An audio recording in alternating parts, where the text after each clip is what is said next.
جلیل القدر صحابی فرماتے ہیں کہ میں نے طائف میں ایک آدمی سے کرایہ پر خچر لیا۔ کرایہ پر خچر دینے والے نے شرط لگائی کہ وہ راستے میں جس جگہ پر چاہے گا مجھے ضرور رکنا ہوگا۔ چنانچہ میں نے اس کی شرط منظور کر لی۔ وہ مجھے ایک ویرانے کی طرف لے کر چل پڑا اور وہاں پہنچ کر اس نے کہا یہاں اتر جاؤ۔ جب میں وہاں اتر گیا تو میں نے دیکھا کہ بہت سے لوگ وہاں قتل ہوئے پڑے تھے۔ جب وہ مجھے قتل کرنے لگا، بسم اللہ الرحمن الرحیم، ایک حدیث میں آیا کہ ایک شخص نے قصد کیا آج رات میں صدقہ دوں گا، لے کر نکلا اور چپکے سے ایک عورت کو دے کر چلا آیا۔ صبح لوگوں میں یہ باتیں ہونے لگیں کہ آج رات کو کوئی شخص ایک بدکار کو کوئی خیرات دے گیا۔ اس نے بھی سنا اور خدا تعالیٰ کا شکر ادا کیا، پھر اپنے جی میں کہا کہ آج رات پھر صدقہ کروں گا۔ صدقہ لے کر چلا اور ایک شخص کی مٹھی میں رکھ کر واپس آیا۔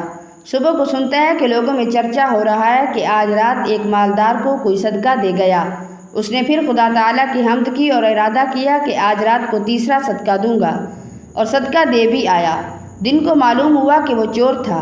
کہنے لگا خدایا تیری تعریف ہے، زانیہ عورت کو دیے جانے پر بھی، مالدار شخص کو دیے جانے پر بھی، اور چور کو دیے جانے پر بھی۔ خواب میں دیکھتا ہے کہ فرشتہ آیا اور کہہ رہا ہے تیرے تینوں صدقے قبول ہو گئے۔ شاید بدکار عورت مال پا کر اپنی حرام کاری سے رک جائے، اور شاید مالدار کو عبرت حاصل ہو اور وہ بھی صدقے کی عادت ڈال لے، اور شاید چور مال پا کر چوری سے باز آ جائے۔ ناظرین، حضرت لیث بن سعد رحمۃ اللہ علیہ کہتے ہیں مجھے یہ بات پہنچی ہے کہ حضرت زید بن حارثہ رضی اللہ تعالیٰ عنہ نے اپنا واقعہ اس طرح سنایا کہ میں نے طائف میں ایک آدمی سے کرایہ پر خچر لیا۔ کرایہ پر دینے والے نے شرط لگائی کہ وہ راستے میں جس منزل پر چاہے گا مجھے ٹھہرائے گا۔ چنانچہ وہ مجھے ایک ویرانے کی طرف لے کر چل پڑا اور وہاں پہنچ کر اس نے کہا یہاں اتر جاؤ۔ میں وہاں اتر گیا تو دیکھا بہت سے لوگ وہاں قتل ہوئے پڑے تھے۔ جب وہ مجھے قتل کرنے لگا تو میں نے کہا مجھے ذرا 2 رکعت نماز پڑھنے دو۔ اس نے کہا پڑھ لو، تم سے پہلے ان لوگوں نے بھی نماز پڑھی تھی، لیکن نماز سے انہیں کوئی فائدہ نہ ہوا تھا۔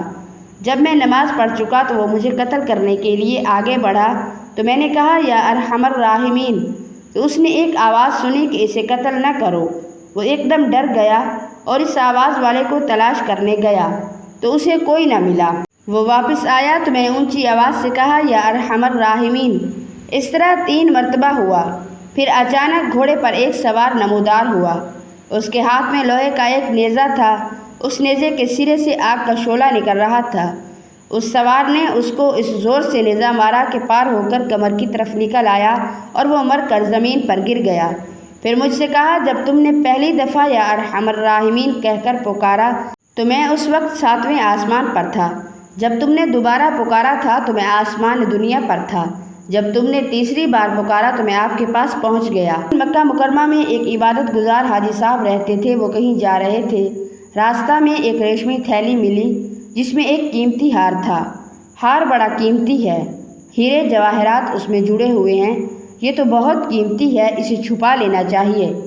اللہ کا ڈر غالب آیا، اللہ کا خوف غالب آیا کہ بھائی اللہ تو دیکھ رہا ہے، اگر اسے چھپا لیا تو اللہ کہیں بھی پکڑ سکتا ہے اور جہنم میں ڈال سکتا ہے، تو میں کیا کروں گا؟ اس کو چھپانے کی بجائے طے کر لیا کہ اگر اس کا مالک ملے گا تو میں یہ ہار اس مالک کے حوالے کر دوں گا۔ اتفاق سے مالک بھی مل گیا۔ کوئی تلاش کرتا پھر رہا ہے، بھائی میرا ہار گم ہو گیا ہے۔ انہوں نے کہا بھائی میرے پاس ایک تھیلی ہے، تم دیکھو تمہاری تو نہیں۔ اس نے دیکھا اور دیکھ کر پہچان لیا کہ ہاں یہی میری تھیلی ہے اور یہ میرا ہار ہے۔ وہ بڑا خوش ہوا۔ تاجر نے اس کو 500 اشرفیہ نکال کر انعام میں دی۔ اس نے کہا مجھ کو انعام نہیں چاہیے، میں نے تو یہ جو کچھ کیا اللہ کو خوش کرنے کے لیے کیا، اللہ کی رضا کے لیے کیا، تیرے انعام کے لیے نہیں کیا۔ اس نے بہت اصرار کیا اور کہا میں نے نیت کی تھی کہ اگر ہار مل جائے گا تو میں اس کے پانے والے کو اور لانے والے کو 500 اشرفیہ دوں گا، اس لیے میں تم کو دے رہا ہوں۔ اس نے کہا نہیں، مجھ کو 500 اشرفیہ نہیں چاہیے۔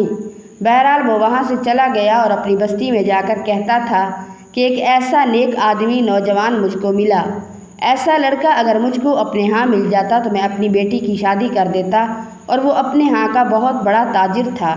اب اللہ کی قدرت دیکھو کہ یہ نوجوان مکہ مکرمہ کا رہنے والا تھا۔ اس کو سفر پیش آیا، سمندری سفر میں چلے، اچانک طوفان آیا اور کشتی ٹکڑے ٹکڑے ہو گئی۔ ایک تختہ کے اوپر یہ لیٹے ہوئے اور تختہ بہتا ہوا چل رہا ہے۔ تمام ساتھی ادھر ادھر ہو گئے۔ معلوم نہیں کہ کون ہلاک ہوا اور کون ڈوبا، کون بچا۔ بہتے ہوئے تختہ پر جا رہے ہیں۔ چلتے چلتے ایک کنارہ پر یہ تختہ رکا۔ وہاں ایک ایسی بستی آباد تھی۔ بستی کے لوگ اتفاق سے آئے ہوئے تھے۔ جب دیکھا کہ کوئی بیچارہ مسافر تختے کے اوپر بہہ رہا ہے تو انہوں نے اس کو نکال لیا اور نکال کر اپنی بستی میں لے گئے، اور حالات معلوم کیے تو یہ بہت بڑے عالم ہیں اور بڑی مہارت بھی ان کو ہے، حافظ بھی ہیں اور عالم بھی، اور بہت نیک صالح شخص ہیں۔ ان کو اپنے ہاں امام بنا لیا جائے، اور اپنے بچے کو پڑھانے پر مقرر کر لیا اور ان کی تنخواہ مقرر کر دی، اور سب نے ان کو اپنا شیخ بھی بنا لیا اور اپنے سب کام ان کے مشورے سے کرنے لگے۔ لوگوں نے سوچا کہ اتنا نیک آدمی مل گیا ہے، اتنا بڑا عالم، یہ کسی طرح یہاں سے چلا نہ جائے، اس لیے اس کے ساتھ کچھ ایسا کرنا چاہیے کہ یہ ہماری بستی میں رہے۔ ایسے نیک آدمی کا بستی سے چلے جانا ٹھیک نہیں۔ اس کے ساتھ کیا کرنا چاہیے؟ اس کی شکل یہ ہے کہ ان کی شادی کر دو۔ شادی کے لیے سوچا کہ فلاں لڑکی مناسب ہے۔ ایک بڑے تاجر کا انتقال ہوا، ان کی بیٹی بہت خوبصورت، بہت حسین اور جوان ہے، اسے رشتے کی ضرورت ہے۔ ان سے کہا گیا کہ بھائی فلاں رشتہ طے کر دیا جائے۔ لڑکی سے پوچھا تو لڑکی بھی تیار ہو گئی۔ اس کے گھر والوں سے معلوم کیا تو وہ بھی تیار ہو گئے۔ جب دونوں کی شادی کی گئی اور یہ رات کو وہاں پہنچا اور بیوی سے ملاقات ہوئی تو دیکھا کہ اس کے گلے پر وہی ہار پڑا ہوا ہے جو ہار ان کو مکہ مکرمہ میں ملا تھا، اور انہوں نے اس تاجر کو واپس کر دیا تھا اور انعام لینے سے بھی انکار کر دیا تھا۔ وہ تاجر کہتا تھا کہ اگر یہ مجھے میرے ہاں مل جاتا تو میں اس کی شادی اپنی بیٹی سے کر دیتا۔ اللہ تعالیٰ نے اس نیکی کی برکت سے، اس تقویٰ اور پرہیزگاری کی برکت سے اتنا نوازا کہ تم نے ہمارے ڈر کی وجہ سے ہار واپس کیا۔ اب ہم ہار بھی دیں گے اور ہار والی بھی دیں گے۔ چنانچہ اللہ تعالیٰ نے وہ ہار بھی واپس کیا اور ہار والی بھی عطا کی۔ پھر یہ مکان اور کوٹھی بھی اور تجارت بھی اور جائیداد بھی، اس تاجر کی وہ تمام کی تمام ملکیت اللہ تعالیٰ نے اس کو عطا کر دی۔ ناظرین، یہ ہے اللہ کا ڈر اور اللہ کا خوف۔ جس دل میں اللہ کا ڈر ہوتا ہے اور اللہ کا خوف ہوتا ہے، اللہ تعالیٰ اسے دنیا میں بھی اس طرح نوازتا ہے اور آخرت میں بھی اللہ تعالیٰ نوازیں گے۔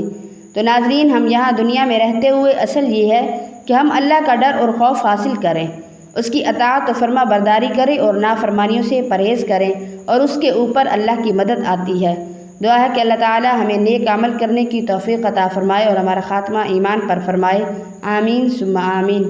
ناظرین، اللہ تعالیٰ کے 99 ناموں میں سے ایک نام کمنٹ باکس میں ضرور ٹائپ کریں۔